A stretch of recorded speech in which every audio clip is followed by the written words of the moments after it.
cratera de um vulcão, e o vulcão teve uma erupção há 10 anos, apenas, a última erupção deles. E o nosso navio está ancorado no meio da cratera. E não tenho fotos aqui comigo para mostrar para vocês, mas acreditem, as mulheres norueguesas que estavam nesse navio tomaram banho nessa cratera, nessa água, de maiô e de biquíni. Eu não podia acreditar no que eu olhava. Só mesmo, deve ser cruza de norueguês com pinguim. Sim, porque a temperatura é pouco acima de 0 graus. Nadavam como patinhas na lagoa, umas 10 ou 12 norueguesas para lá e para cá, felizes da vida. Pode seguir. Assim, pode virar o... Não, por favor, volte para a imagem dos pinguins. Os pinguins saindo da água.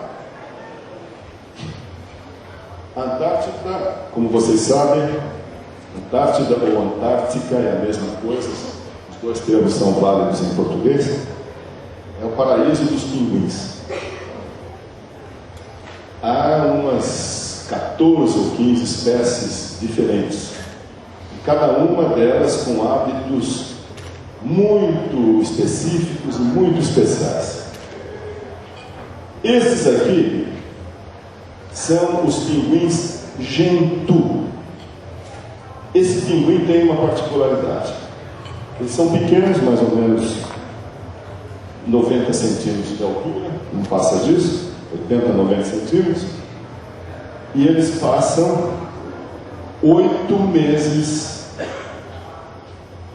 por ano dentro d'água, sem pôr os pezinhos em terra.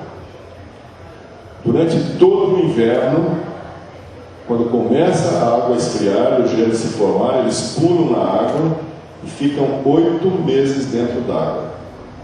Por quê? A temperatura da água é mais quente do que a temperatura fora dela. Só saem da água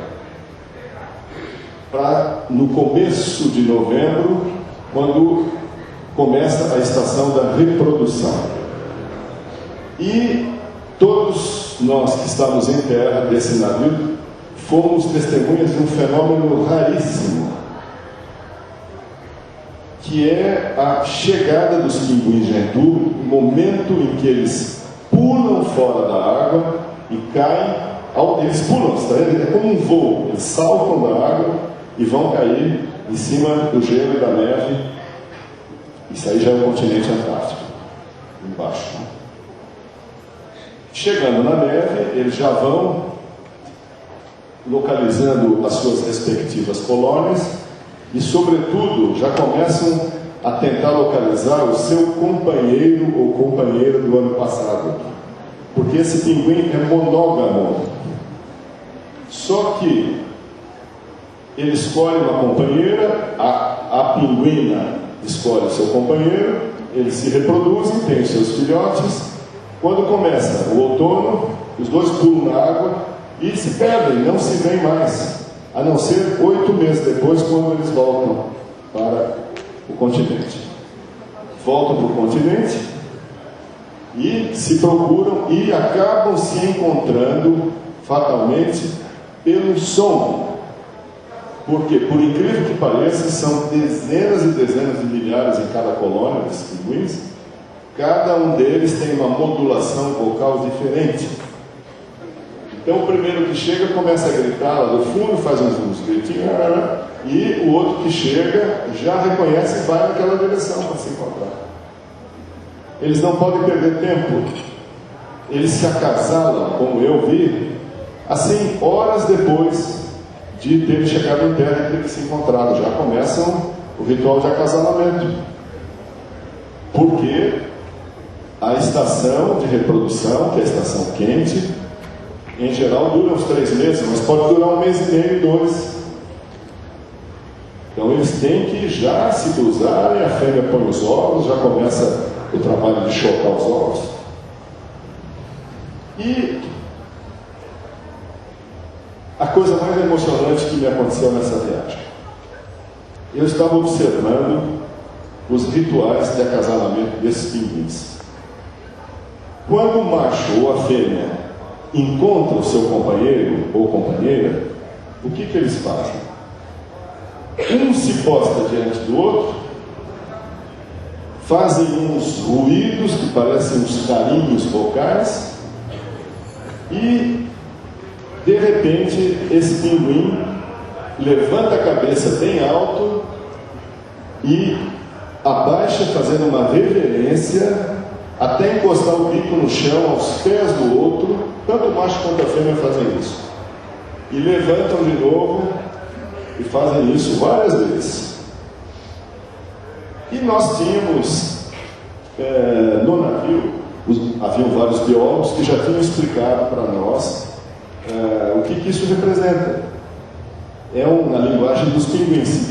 Um está dizendo para o outro: eu te reencontrei, eu te reconheci, eu quero você de volta para mim, vamos construir a nossa casa ali. É exatamente isso, né? Na linguagem deles, que é fazer esses gestos assim. Bom, acontece que eles acabam se juntando em grupos muito grandes, assim, de centenas,